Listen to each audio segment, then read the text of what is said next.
Welcome to your first lesson of U.S. Constitution and American citizenship. On the Google Classroom attached to this video, you should be finding a note sheet titled Topic 1.1 Notes, Purpose, and Types of Government. The note sheets will always be fill in the blank. So each video you should follow along, fill in those blanks in order to make sure you get these basic ideas down before we get to the next class when we're going to be reading news articles, watching news stories, and doing other activities where we're going to apply the knowledge from these notes to that lesson. So it's important that you follow along and do that. Today's topic is purposes and types of government. By the end of this video, you should be able to describe some basic different ideas for why government exists, because not everyone agrees, and different ways government can be run.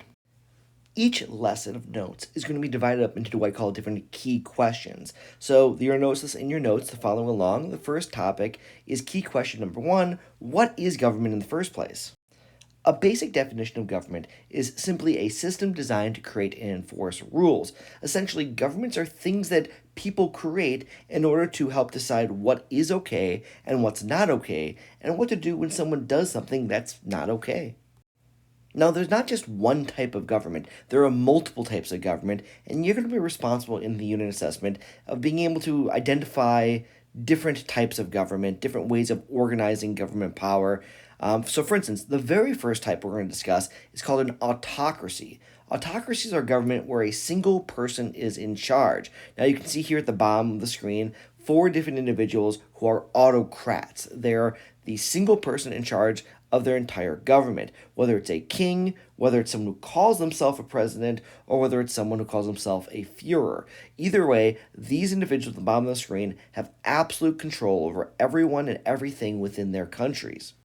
Now, how do autocrats get their power? Well, they can get it by inheriting it from their parents. Their parents were in charge, so now they get to be in charge. You generally see this in what we call monarchies. Power can also be taken by force, by having the strongest military, or the people can even choose to elect an autocrat, a single person, to exercise all the powers of government. Now, you may have heard dictatorships and monarchies, things like this.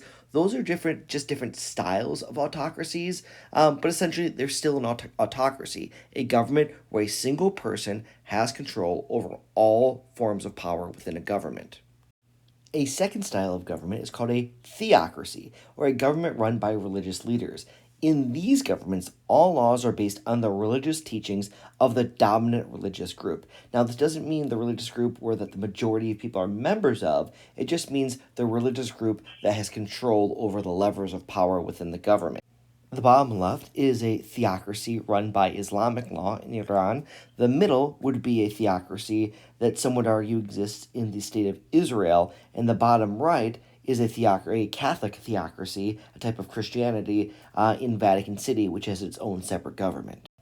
A third type of government that you can find is a democracy. This is where the people being ruled over control the laws. So it's not a single person in charge of everything. It's the people in the country who have to follow the laws, creating the laws for themselves. There are 2 main styles of this. The direct democracy, where everyone who lives under those laws gets together and votes on everything without exception. So everyone votes on everything. It works when there's only a smaller number of people, maybe a few hundred to a few thousand at most. In large countries like the United States, where there are millions of people living, that's just not workable. So there's a second style, which was pioneered by the Romans, called a republic or representative democracy. Republic, representative democracy, they really mean the same thing.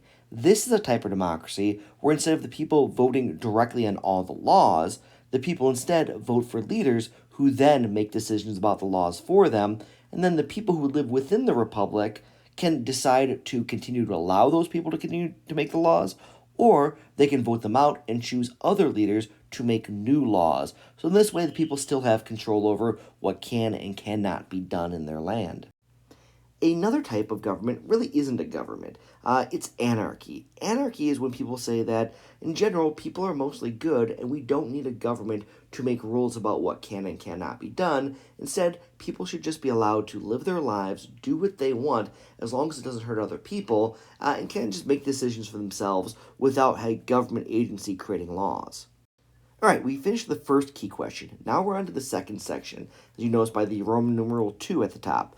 This next key question is, well, why do we need a government in the first place? Now, the answer to this question really depends on who you are. There is no single correct answer to this question. Instead, we're going to provide you several different potential answers that people have come up with over time. Perhaps the oldest answer to this question that some people still believe in is that we need government because it's the will of God or gods. Essentially, we need a government because it's what our Creator wants us to have. If you remember back to the Renaissance from your world history class or the humanist movement, this was a period of time when people in Europe were starting to try to find answers to questions that did not necessarily invoke God for the answer. So, in trying to figure out why do we need a government without saying it's because of it's the will of God, some people started to say it's because it stops us from killing or hurting each other. In this view of why we need a government, human beings are pretty terrible in general. That the human nature is that we will kill and take from each other, and so we need some outward force to control us to stop us from doing it. In this theory, before government, we all lived in this theoretical period called a state of nature, a period before the human beings created the very first government. In that state of nature, everyone had complete freedom to do whatever they wanted. Now, this might sound like paradise to you. However, political theorists said if everyone's free to do whatever they want, whenever they want, because there's no government creating rules and punishing people for breaking those rules, that means I can take what I want from whoever I want as long as I'm strong enough to do so, to get it and get away alive.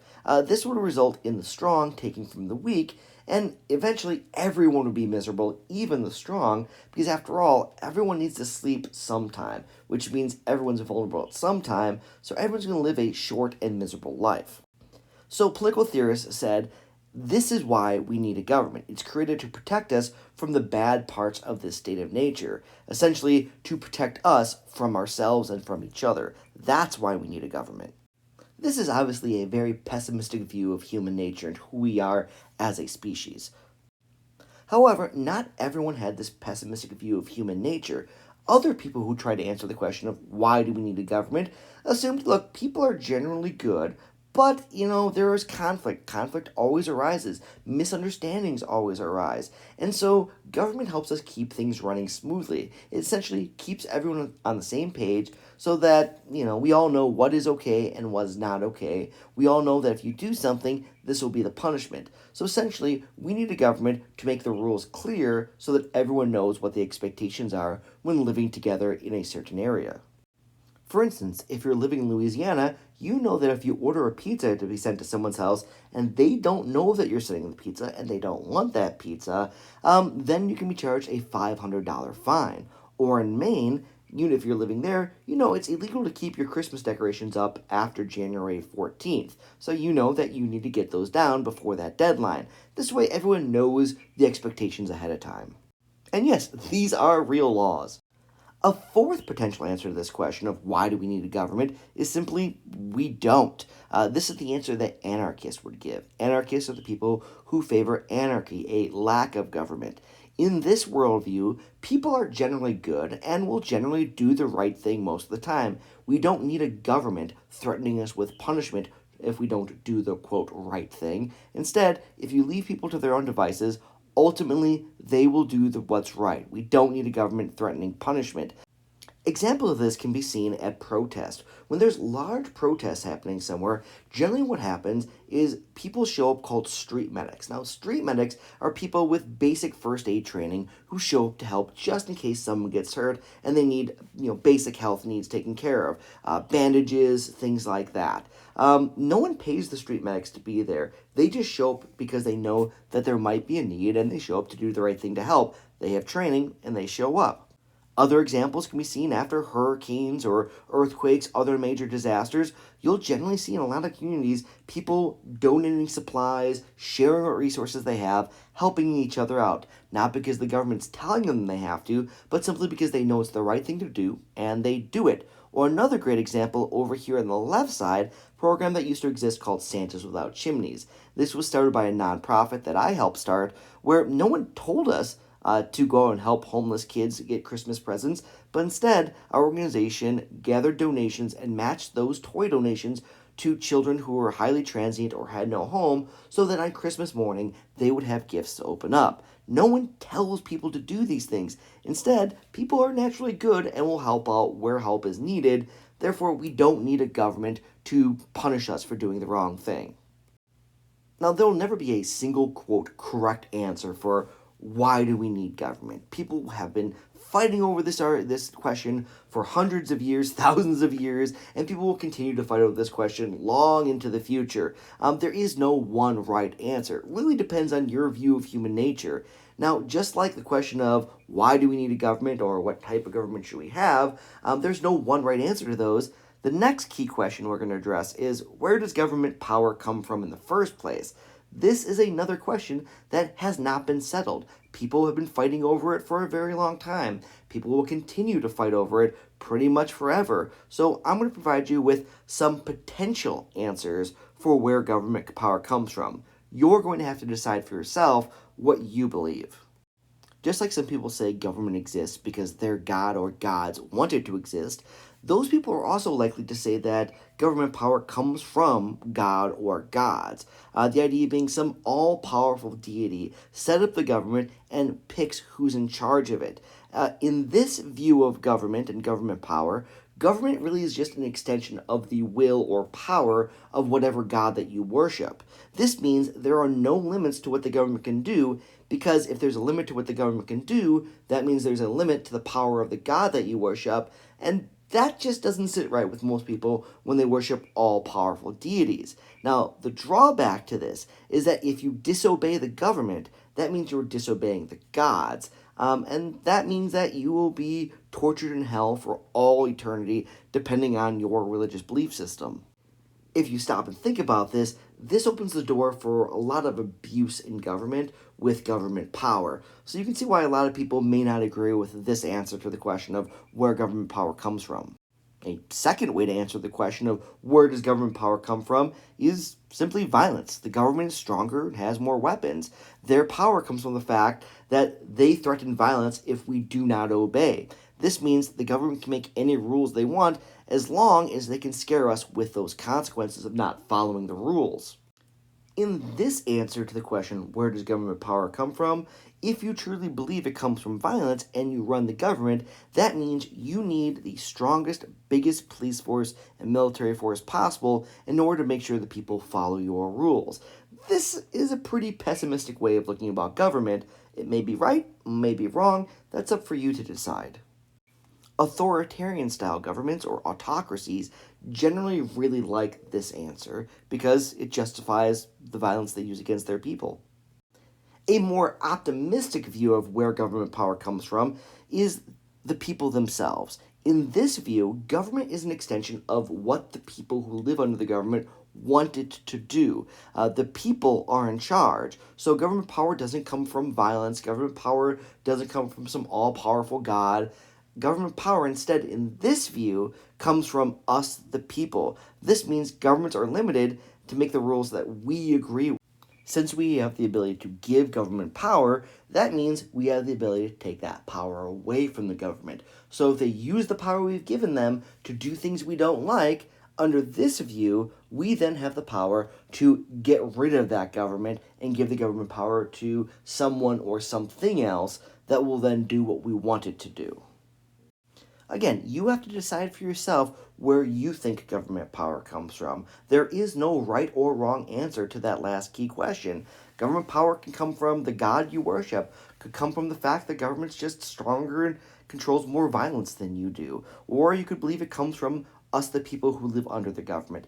That's going to be for you to decide for yourself.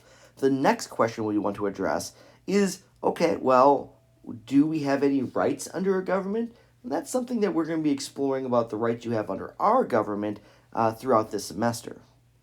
Before we can answer the question, do we have rights under our government, I want to give you some quick basic definitions first. The first definition is civil liberties. Civil liberties just means the rights and freedoms that people have. So some examples of this would be the freedom to speak your mind, the freedom to pick your religion, or the freedom to carry a weapon. These are what we call civil liberties. Another key vocabulary term you need to be aware of is natural rights. These are the rights that you have that the government can't take away from you. Now, it's important to say, not everyone in the world agrees that natural rights exist. Some people say that the only rights you have are those that a government grants you, and if the government's the ones giving you the rights, then the government has the right to take them away. So some people say they exist, some people say they don't. That's up for you to decide. It's also important to know that even if people agree that natural rights do exist, not everyone who agrees with that they exist agrees on what those rights are. So, for instance, most people would argue, sure, freedom of speech is a natural right, the freedom to say what's on your mind without being punished by the government. However, what about education? Is the right to an education a natural right? How about food, housing, any number of other things? So if we don't all agree that they exist, and even if we agree they exist, we don't all agree on what those rights are. So let's talk about, do rights exist under a government? Well, there are several possible ways to answer this question. Now, if you think that civil liberties come from the government itself, that means no, you don't have natural rights, and whatever rights you do have are the ones the government says. So if the government says you have freedom of speech, you have freedom of speech. If the government decides that you no longer do, that they're going to take that away, well then, no, you don't. So it really depends on your view of government, and is there a limit to what governments can do. However, if you think civil liberties are actually natural rights that come from the fact that you're just a human, that means that the government does not have the authority to take away or change them.